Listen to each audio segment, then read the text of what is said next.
Hello everyone, చూసుకున్నట్లయితే DSC సంబంధించి ఈరోజు కూడా నిరసనలు అనేవి తెలియజేయడం జరిగిందండి. చూడండి, సో ఫోటోలో కూడా మీకు క్లారిటీగా అర్థమవుతుంది.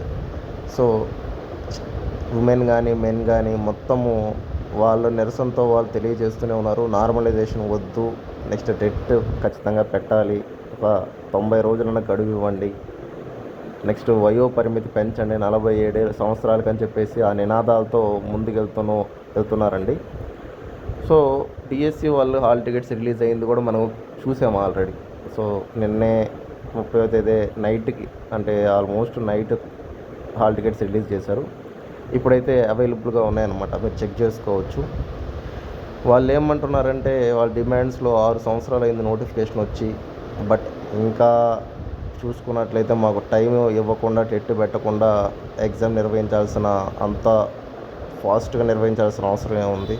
మీరు కొన్ని రోజులు ముందు చెప్పాలి కదా. అంత ఫాస్ట్గా పెట్టేస్తే మేము చదువుకోవాలి, మా ఇంట్లో పరిస్థితులు కూడా బాగాలేవు. మ్యారీడ్ ఉమెన్ ఉన్నారు, అంటే వాళ్ళేమో చూసుకున్నట్లయితే మ్యారీడ్ అయిపోయినారు కాబట్టి ఇంట్లో ప్రాబ్లమ్స్ అన్నీ ఉంటాయి, అవన్నీ చూసుకుంటూ కూడా ప్రిపేర్ అవ్వాలని. నెక్స్ట్ ఏజ్ అయితే చాలామంది చూడండి, 8 లక్షల మంది అప్లై చేయాల్సిన వాళ్ళు 4 లక్షల మంది కూడా అప్లై చేయాలి. ఎందుకంటే ఎన్నో రిస్ట్రిక్షన్స్ పెట్టేసేసారండి. ఏజ్ పెంచలేదు, ఓసీ వాళ్ళకి మళ్ళీ ఒక రిస్ట్రిక్షన్ పెట్టేశారు, జనరల్ వాళ్ళకి.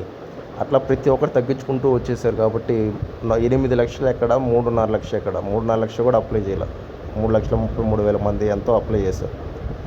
సో చూడండి, డిఎస్సి అనేది మెగా డిఎస్సి అది ఇదని చెప్పి ఫస్ట్ సంతకమే మెగా డిఎస్సి అని చెప్పారు, ప్రాపర్గా నిర్వహిస్తా అని చెప్పారు.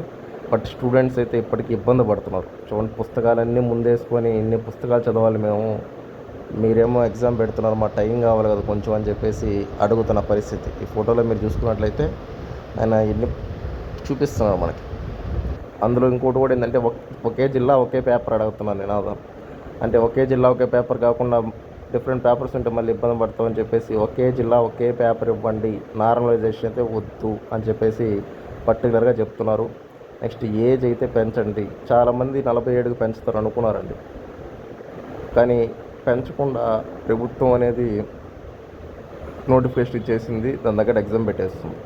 సో చూడండి, ప్రతి ఒక్కరూ ఏజ్ పెంచాలి అని చెప్పి అడుగుతున్నారు. ఎందుకంటే ఏజ్ పెంచకపోవడం వల్ల చాలామంది కోల్పోయారు.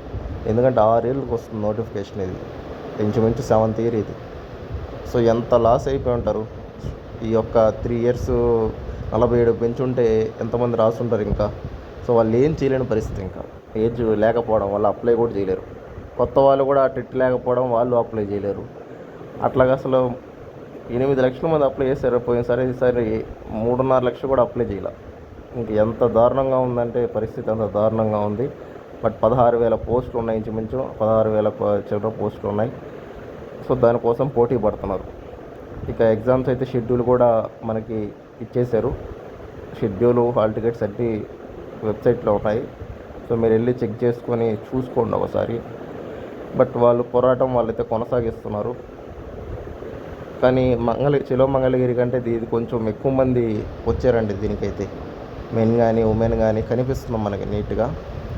వాళ్ళ నినాదాలతో వాళ్ళు గవర్నమెంట్ని అడిగారు. బట్ స్పందన ఎలా ఉంటుందో మనం చూడాలి. ఇప్పటిదాకా అయితే ఏం స్పందన లేదు, లోకేష్ గారి నుంచి లేకపోతే వేరే వాళ్ళ దగ్గర నుంచి కానీ ప్రభుత్వం నుంచి కానీ.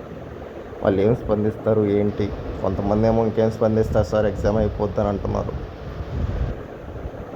ఎందుకంటే ఇక హాల్ టికెట్స్ రిలీజ్ అయ్యాక ఎగ్జామ్ ఆగడం అనేది 99.99% జరగదు. అది ఇంకెక్కడో రేర్. ఇంకా అది మీకు ఏమనిపిస్తుందో కింద కామెంట్ చేయండి. థ్యాంక్ యూ అండి, బాయ్.